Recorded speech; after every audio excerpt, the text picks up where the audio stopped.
Hello, everyone. Welcome to our Haydock Sprint Cup preview. We are doing this on Monday afternoon at about 6 o'clock after the 5-day decks have come out. The race will be 3:35 Saturday from Haydock, over 6 furlongs. And it looks like it's going to be a very big and a very interesting field for this contest. We've got lots of different form lines coming in together. It's generally been a division which has thrown up a variety of winners. So there's lots of horses that arguably can stake a claim here today. And for that reason, we're going to be going through almost all horses in a decent bit of detail and assigning a value as to how we think their price is relative to what we make it ourselves. So we will start, Daniel, by asking you about the ground. Obviously, it's been raining quite a lot. It's Haydock. Are we expecting heavy? Funny enough, it's not. As I was just talking to Jill Ryan, Kevin Ryan's wife, up in Yorkshire just a couple of hours ago. She was saying that they haven't had as much rain at Haydock, which often gets as much rain as anywhere in England, as they have in other parts of the country. So the ground is not soft at the moment at all. But there is rain due, particularly Wednesday and Thursday. So, or is it Tuesday and Wednesday? Sorry, apologies. I can't remember which. For a couple of days this week, there is rain. Then it's going to dry up. So there's a little bit of ambiguity there, and this matters for some horses. Indeed, the second favourite, they said in the Racing Post today, might not even run if it's considered to be too soft. So it's a case of watch this space. Unlikely to be heavy, unlikely to be good to firm, but who knows what it's going to be in between. So yeah, watch it over the next few days. Okay, and the first horse is arguably a horse that can go on any ground, and that is Lazzat. He is 9-4 favourite off the back of coming second, having gone off 1-2 favourite in Deauville, which was an astonishing price. Does he must be a lot fairer at 9-4. Yeah, on the bare figures, this is a very fair price for the best horse in the race. Ignoring his last run for a moment, the 2 runs before that on the figures, time form, RPRs, whatever you take, it's above what any of these are capable of on pretty much any going day. So he only gets back to that, and he just wins, to use that cliched phrase. However, there is the small matter of last time out, when he was second, but he was well beaten by the line. He seemed to do, the second horse seemed to say he did a little bit much too early, and the horses who finished first and third were, out the back for the first 3-4 furlongs of that race, and Julie finished alongside him and ahead of him. It always worries me, I don't know about you, but a front runner getting those fractions right. So I could never comfortably back this horse. I couldn't bet any horse in a sprint at a very short price, probably, but certainly not a front runner. It makes me uncomfortable, even though 9-4 is fair. What's your take? I made the mistake of backing him at a short price last time out, so maybe I'm slightly scarred by that. But I was tempted by definitely the 5-2 yesterday, and still a little tempted by the 9-4 today. I can't remember, was it Harry's Angel? Did he make all when he bolted up by about 3 lengths in this race about 6 years ago? So, yeah. Oh yes, it can be done. Absolutely. Yeah. Just one other note of caution, though. I just note that the run backs, the Maurice de Geest was an extremely fast race, and it was run on a hot day on very fast ground. No run backs from that, except Regional, who ran really well, by the way. Kim Force held on. He was up with the pace most of the way. He came 8th of 8th, beaten 36 lengths at the weekend. That's the worst run of regionals, right? Life by some country mile. Yeah. You just wonder, don't you, whether that race left a mark? Might be another reason not to plough in 9-4. No, it's a good point. And on top of that, another reason is how well, oh God, what is the name of the owners? I've completely mind blank. Wafnan. Their horses perform at Royal Ascot versus outside of Royal Ascot. And I remember seeing someone who does more in-depth research than me on Twitter, I'm sorry, I've forgotten their name, discussing the P&L if you backed every horse outside of Royal Ascot, and if you back them just to Royal Ascot, and obviously you wanted to be backing them at Royal Ascot. They seem to be teed up for that. It's when the owners want to fly over and then enjoy the best of British culture. Yeah. Whether they'd be so inclined to head over to Haydock, I don't know. But they seem to be entering a fair few in this race, so maybe they take it more seriously than we'd imagine. But yeah, I can understand the negatives on Lazzat. Anything else to add before signing value? Is that Not neutral or no? Fascinating. I'll go neutral because he's the best horse in this field. Pretty clearly on so many metrics that I can't go unattractive, but I wouldn't touch him. Not with that worry in my mind about the Geest, how it was run, and how what he might have felt afterwards. Cool. Time for Sandals is next in the betting at 8-1, and as you mentioned, he is not a certainty to run, or she is not a certainty to run. Won the Commonwealth Cup and then came third in her next start. And with the risk factor of not turning up, 8-1, not a great price. Oh, you could possibly back this horse now, I think, could you? Not with Harry Eustace having said might swerve it for the Flying Five, worries about ground, which I find a bit bizarre. I mean, on two levels. Firstly, okay, we'll go to the Flying Five for better ground. I mean, Ireland in 2 weeks' time in autumn. Guess whether that'll be better ground.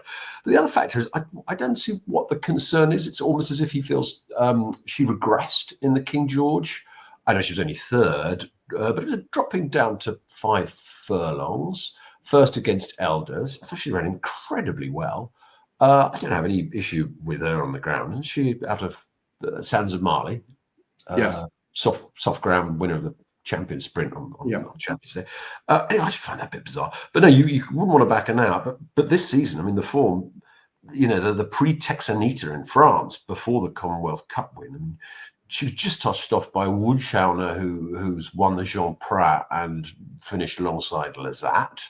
That's pretty good collateral form. Then there's the Commonwealth Cup win, and as I say, third to whoever it was who won the JM Jungle, third in that pretty contested sprint. Goodwood is not bad. I don't get it, but I'd be neutral probably anyway, and I'm unattractive given that they might not run. Okay. Moving on to Almarak, 10-1. William Haggis's 3-year-old, only run 4 times, so potentially fairly exposed. And he is out of Dark Angel by Muhara mare, so he has got plenty of speed in the stamina. Will he be able to show it at Haydock at 10-1? I'm a doubter on this one. You've got to take a stance against some horses, and I'm against this one, despite actually being the only horse in the race where the time from rating comes with a P attached, as in potential for significant improvement. I should say that the time from rating is incredibly low compared to most of these. So that's one thing. So very promising juvenile back in the last year, September, October, looked really promising. Then second to Spy Chief on seasonal debut. Now, beaten 5 lengths, but was getting half a stone. But Spy Chief, of course, then went on to run very well in the Jersey, didn't he? But it was what happened next that explains his price here. He goes to a handicap at Ayr and he wins off a big weight by 5 lengths, which is, caught everyone's eye. That said, the second horse was Badri, who was giving Almarak, £5, an older horse, but. What probably would Badri be 300-1 in this race? I just think there's a little bit too much excitement to get on board, even though it's a Haggis improver. Another reason to real caution, if you do like this one, and surely won't shorten anymore, is he's in a listed race on Sunday as an alternative engagement, not jocked up. So, he is jocked up, but that just because they put Jim Crowley by his name because he's Shadwell, right? Yeah. So I wouldn't read much into that.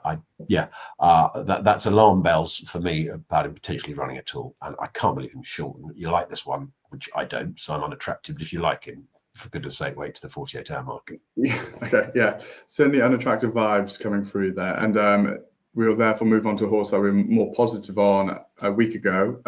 Now the field has changed and the price has been snipped in, and this is No Half Measures, who is now 10-1. Still interested at 10-1. I think she's got a right chance. We put up in an article recommended to our followers, didn't we? at 12 to 1, and that was before 2 supplements came in. So, I mean, she's patently less attractive now at a shorter price with a actually bigger field than we both expected, really. You know, we're still 20 odd horses, more than 20 horses, 22 at the moment. It's going to be 17, 18, 19 horses, isn't it? So, I'd be quite interested in this maybe each way when you get extra places, but certainly not now. Each way betting is basically almost unthinkable now, because 4 places, everyone, 5 places, almost certainly someone like Sky. So why would you go in each way? It's probably fair enough, Ted. I'm probably only neutral. What I will say, though, what excites me about this one is every 3 races this season after a dull start, really good next time, and then July Cup winner next time. And when you've got a filly on an improving curve like that, and she was really good last year, by the way, and she was only fifth in the Abbey, her first try to Group 1, but she was the only one with a double figure stall to get that close. We just don't know where her ceilings lie. So I'm only neutral, possibly attractive with 4 places. But yeah, 12 to 1 we had to go for, and I'm still expecting. She's to do a definite runner, according to the Hughes stable, talking to them a few days ago. It'll be interesting how the markets develop over the week, whether we get sort of 5 places, how that compares with the exchange price if you want to win only. Definitely one to follow, no half measures. Next, we have got William Haggas again, this time not jocked up, but also 10 to 1, and that is Sky Majesty, the 3 to 1 filly. Was keen on her for the Commonwealth Cup, disappointed there, and now has gone on to show that she might require soft ground. Do you think that's the key to her? Yeah, possibly. Also, so just enough give. I don't think she needs it hot deep. So I think actually whatever the ground will be fine for this one. And I think when Haggas supplements one, I think you've got to take I have Haggas down as one of the more cautious trainers in the land. For him to do that, he must think she's ready for this. Again, she's banging form, listed in G3 win, only at that level, last 2 in Ireland. But she was a very promising 2-year-old, and after a return in April and behind the Sayidah Dariyan at Chelmsford on the all-weather, there were a lot of people who liked her for the Commonwealth Cup. I seem to remember her being put up by Pricewise in the Racing Post for the Commonwealth Cup. She was only 8th, 21 there, and then she had a break. But now she is clearly in form, and I think Haggas thinks that was a bit too much too early. Now he thinks he's got her in a rich vein of form. Why not throw the dice? I fear her. I don't find her attractive at 10s. In a 17, 18, 19 horse field, will she be any shorter? I'm doubtful. So, yeah, I'm neutral. I fear her, but I wouldn't recommend backing her at this price. Yeah, I'd have thought, if there's still 3 place markets going on the day, you do well to, or you do poorly to get 10 to 1. That's my take on Sky Majesty. Kind of Blue next in the betting. So finished the season looking incredibly exciting last year, and has since disappointed, but showing vague signs of improvement. You mentioned to me before the call that he is double entered kind of Blue. So with that being the case, 12 to 1. French horses in the Park Stakes as well. A week later, no, because the sprinters can back up soon. I'd be very surprised if this one does. But there's a double doubt for participation. So the other entry, the Park Stakes, and there are 3 Wathnan horses. Now, I think their representative, whose name I've forgotten, did say a couple of days ago they could run all 3. So he definitely could run. But with that entry next week, and clearly not being the number 1 Wathnan string, I think you're taking a massive risk to back kind of Blue now. So even though what you have to say about William Brew is was really brilliant at the end of last season, wasn't it? Eye-catching in this, then won the Group 1 champion sprint on Champions Day. And really dull, blew the start in France, then not great next time out, but goes back to something like his best at the Curragh last time. Not beaten far, so it was a huge step forward. So if he's running into form, if he runs, he's a very interesting player, but not now. Yeah. Okay. 12 to 1. on the skinny side as we speak. Next in the betting, we've got Sayidah Dariyan. Forgive me for what's probably poor pronunciation. Not run on anything other than all weather or good ground, good firm grounds. That would be a bit of concern. Requires probably a decent bit of improvement to win this race, and coupled that with the ground concerns, I think he's too short at 12-1, or she's too short. I think she's too short as well. The fascination with this one was an article written. I think it was after her Commonwealth Cup, fourth to time for Sandals, or just after, by Keith Melrose, betting editor of the Racing Post, who was kind of all over her for the Nunthorpe and was reckoned a big price, and she was duly back down and down and down. Mm-hmm. And that sort of, I think, should be put on everyone's radar. Now, you've got to forgive her Nunthorpe seventh, which wasn't a 7th of 17. It's hardly a disgrace, but I mean, she was very restless in the stalls, played up, acted up, missed the break. So playing catch up, and horses pay for that kind of thing in sprints more so than in other races. So there's a lot to forgive, but I just don't see that what she's done, force for time for Sandals, winning the Summer Stakes at York from Night Eyes and Celandine, I just don't see why that puts her on a level with some of the other big players in this race. So I'm unattractive, respect and like the horse, but I don't like the price in a G1 sprint this deep. Yeah, agrees. And the next horse in the betting, Big Mojo, is a horse who's proven that they're able to consistently run at Group 1 quality, and he is 25% bigger in the betting. Do you think that's wrong? Now, if I knew Big Mojo was running, I think that does look a bit big. I have my doubts. It was a much bigger price on Betfair earlier than it was with the bookmakers, which rang alarm bells. Notice not jocked up, and he's another one who's entered in, the Flying Five, in his case, a week later. I'm pretty sure they wouldn't take those two races 7 days apart. Oh, sorry, it's actually 8 days apart, isn't it? So I've got my doubt there, not least because I'm wondering if they want faster ground for this one.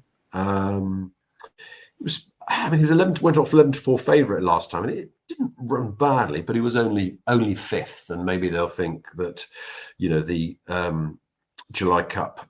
Sorry, am I getting my Goodwood and July Cup mixed up? I am. So July Cup was his last race, wasn't it? Big Mojo's. No, Goodwood. So I'm getting my July mixed up. Yes, so sorry. Yeah, he was fifth. Goodwood was the last race.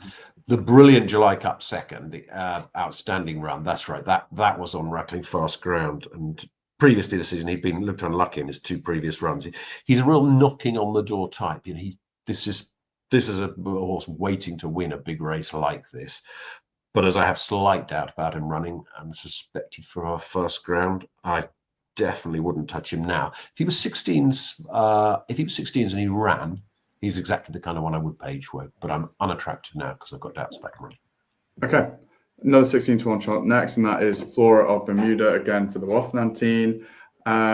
She has shown some really, really top-class form, but then disappointed in the July Cup, where she might have, things certainly didn't go her way. Are you willing to forgive her? I think if you're judging her just on that last run, you can definitely forgive her. So she completely blew the start. She's, I don't know, is it 3, 4, is it 5 lengths? It's quite difficult to tell from the head on that you do on the replays. But she lost a lot of ground at the start and then caught up the main pack. And I think, that effort of catching up the pack and, then getting back into that race took its toll. So I'd be happy to chuck that out. And on other runs, third in the QE2, very good run, excellent just behind Inisherin at Haydock. Incidentally, that's course form. She was very unlucky in this last year, 5th of 16, but should have been far closer. Caught everyone's eye, duly delivered on that eye-catching performance by coming second in the Champion Stakes at Ascot. This one's got really good form. I think she'd be a must back each way when the extra places come. but she's also a Watman, and she's also cross-entered. She's in the Puck Stakes. So we'll have to wait, even though if she runs, I doubt 16s will be available. Yeah. Really quite an interesting one, Flora of Bermuda at 16-1. Beauvatier, I think, will be equally as positive on 20-1. Loves what likely ground he will get and has got absolutely top class form on it. Yeah, I don't know what's not to like about Beauvatier here. My great fear would be that the rain doesn't come at Haydock. If there was the word S was nowhere near the going, never mind the possibility of F being in the going, that would be a real concern. So last time out he was dull, not disgraced, but he was dull in the Morris de Geest. That was, forget what they put on the likes of the Racing Post. It's probably still got that down as good to soft or some nonsense. That was good to firm ground. Absolutely no question about it. Has been reclassified by Timeform and by others. So really fast. That's not Beauvatier's bag. Before that, he has one of the one of the sort of top rated on form and on the clock 6 furlong races run this year. Got a huge figure for a race in France. He was very close to he wasn't placed in the champion sprint, but he was beaten all of a length into fourth. First time over at Haydock, that's an unknown, but 20-1 is absolute madness. So I've had some of that. Were he to linger at that a bit more, or even 16s, I would see him as a cracking each way player as well, unless the rain doesn't come at all. Yeah, I think in that Champion Stakes, he was held up when he wanted to be on the pace last year, which can often be the case at Ascot. And was definitely just one final thing on him. We know Yann Barbaro, trainer, withdrew him from the Prix de Meurtrie on Saturday, the race that I think the regional flopped in, stating to Paris Turf, their French equivalent of the Racing Post, that they were taking him out because they were going to run him a Haydock. So, barring force majeure and stubbing toes, this horse will be there, which is half the battle. Yeah. Okay. Cool. 20-1 Beauvatier. Very confident on. Very keen on. Inisherin is next in the betting at 25s. You would not have expected this horse to be 25-1 after his reappearance in the Duke of York. He has disappointed thoroughly since then. With a lot of people calling for him to be stepped up in trip based off his stride length. Where do you sit with Inisherin? Well, you're finally getting the price, aren't you? I mean, the price that makes it worthwhile. When a horse is run a sort of dull race and you're getting sort of 8, 9, 10-1 in a big field next time, it's like not really. But 25s, that's perfectly fair. Again, talking to Jill Ryan today, he's an intended runner. He's got, in his last 7 runs, he's got 3 excellent runs, and he's got 4 poor to dismal runs. So purely on a sort of mathematical calculation, you could say, and I'm facetious, but you could say he's got a 42% chance of running his race.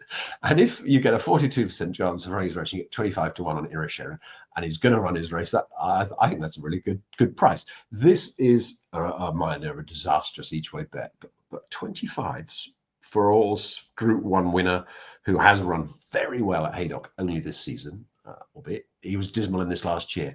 These are the kind of risks that I think are totally fair to take. If you think he's gone at the game, that's fine. You think he's gone at the game, but it's been good, bad, good, bad. It's not like all the 3 goods can be followed by the 4 bads.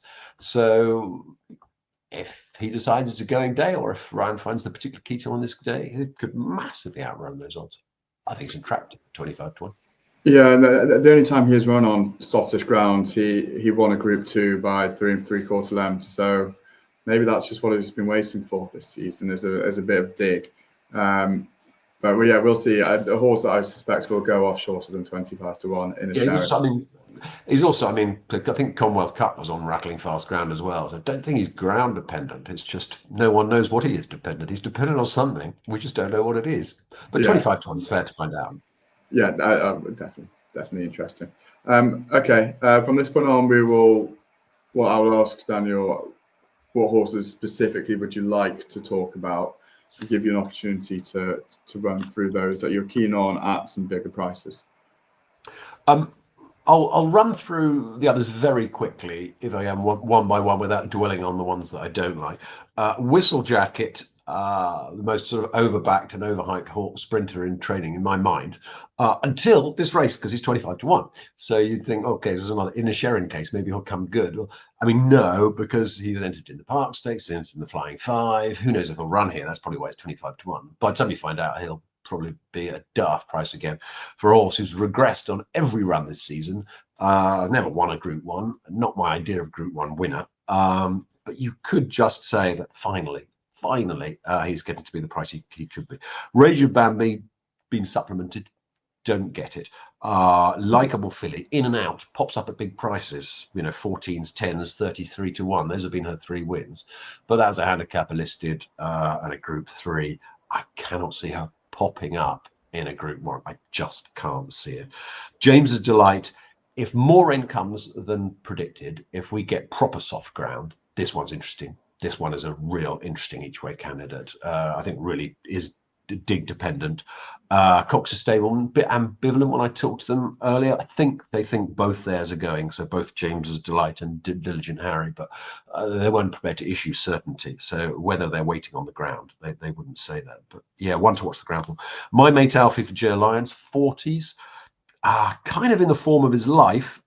He's only a 4-year-old, but he's run 22 races, and I can't quite see where the improvement is going to come from to become a Group 1 horse all of a sudden. But as I say, he's run well last 2, and on a line through Vespertilio, if you like Sky Majesty, well, my mate Alfie should have the beating of her. That's all I can say. But again, I can't quite see it at 40s. Night Eyes interests me. 50-1. Haven't heard back from David Mara as to whether she's confirmed she's also got a Flying 5 entry, but her Haydock form is eye-catching. She won there last year. She was 3rd to Frost of Dawn, but only beaten 3/4 of the length this year. Clearly handles that course. 4th to Lazzat in the QE2. Okay, behind Sayidah Dariyan at York. But, if one were to pop up, or if any, we know this season sprints, the way they're going, horses do just pop up. For her to pop up at a big price wouldn't surprise me. Art Power is possibly the oldest horse in training. I can't quite get there, even though he did run something like a half-decent race, 4th at the Curragh behind Bucanera Fuerte last time. But he's also in the Flying 5, and with his Curragh record, I don't think he'll come here. So he doesn't appeal at all, therefore now, certainly at 50s. Celandine in the Flying 5, not jocked up, doubt over her. 66s you're getting. Not good enough for patently not good enough for the Nunthorpe, but she was last, being scrubbed along after a couple of furlongs, and in the last furlong she passes 8-9 horses. Back to 6 furlongs. Were she to run here, I wouldn't completely chuck her out. The stable think she's really, really good. Thought about running in the July Cup on her seasonal debut, but didn't, unfortunately. But she hasn't yet got it. This Lowther winner, she hasn't yet got the form of the book to win a Group 1. But something about her, just not sure if she'll run. Run to Freedom, very classy, CV. When he turns up, 2nd in the Champion Sprint at Ascot 2022, 2nd in the July Cup 23, 3rd in the July Cup this year. So he's still got it, this 7-year-old. 66s. Quite big, you'd have thought, but he's got a dismal record at Haydock, so couldn't quite get there. But yeah, 3 times Group 1 placed, 66s. I don't know. Then you get to the one I love, and I will make no bones about it. I'm all over Ain't Nobody. And I won't sing the song, but this horse wore cheap pieces his first time last time in the Nunthorpe, and he comes 2nd at 100-1. Now the market clearly thinks that was a fluke, that was a one-off, nothing on his CV suggested he could come 2nd in the Nunthorpe, and in a way I'd agree, but I'd say 3 things. Firstly, cheap pieces. That was the first time. Sometimes when a horse gets cheap pieces and they work, and they don't always work, it's like the key to them, and they go to that and stay at that improved level of form. Now, what's to say that a horse who's good enough to come 2nd in a Nunthorpe isn't good enough to be competitive in here at 66-1? It's madness, absolute madness. He's intended runner per the Ryan stable, so that's half the battle when some of these have all those question marks.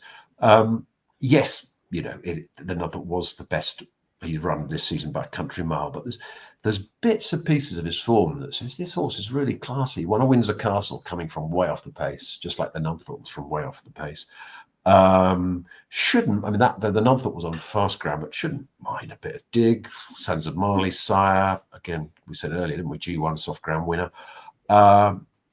And yeah, Stott back on board, and it was Stott, first time on this horse ever in the Nuntford. I just think all the signals, all the planets are aligned for the possibility that this one run another blinder. And 66 to 1 is far too big to find out.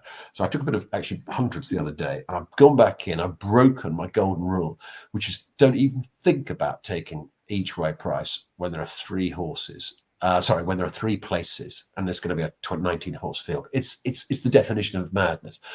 But my issue is that this guy, there's no way he's getting to be 66 to 1. He's what, 66 to 1 with Paddy Power Flutter? What is he? Yeah, he's mostly 33. So what price would you, if he gets trimmed into 33s by the time most people are watching this, how do you recommend they play it?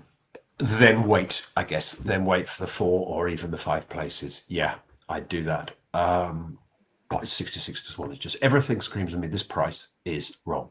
He's an unlikely winner. He probably won't be placed, but he's 13 to 1 to be placed. And that's, after that last run, I just can't have that.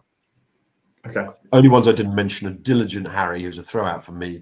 He's a decent sprinter, particularly on the all-weather. He doesn't have a Group 1 race in him like this. Famous last words, probably. And Af, another old boy, he's not jocked up. Don't know if he's going to run, therefore. He was 15th of 16th last year, which doesn't really appeal, but he has bits and pieces of form that says he could run very well. I couldn't quite get there with him, though. Okay, well, that is every single horse covered, and varying different pockets of excitement. I think there was 16 to 120 to 125 to 1 of Flora of Bermuda, Beauvatier, and Inisherin received some positive mentions. Just on that. Yeah, Flora, if she runs, she's the doubt of the ones you mentioned. Yeah, Flora, were she to turn up, so either listen to the news flow or wait patiently for declarations. And then obviously there was an incredibly positive on Ain't Nobody. Kevin Stott on board for Kevin Ryan. Kevin Ryan's strike rate is not great at the minute. I think he's at about 3%. But that will include the York run where this guy managed to run so well. So hopefully he's able to continue doing so at Haydock at a big price. Anything else you'd like to mention before we wrap up? No, all good. I just reiterate, what we've said at various times, and you did refer to there. There's doubts in this race in two ways. There's doubt about ground. We don't know yet if it's going to be really testing ground or if it's going to be relatively fast ground, albeit with no jar. So between good and soft, we don't know. So those are unknowns, and just before you're wading into one, just check, because 3, 4, 5, no more like 6 or 7 of these have alternative entries. They're not all certain runners. Yeah, which will hopefully make the 66 to 1 3 places each way Ain't Nobody look a bit better come Thursday 11 o'clock. But yeah, cool. Thank you very much, Daniel. That was very informative, and thank you very much everyone for watching and sticking with us for the first 3 minutes. Please do like, subscribe, comment, and let us know your thoughts on the selections and on the race itself. And we look forward to speaking to you again soon in what will be a very busy period for us. So thanks, guys. Bye. See ya.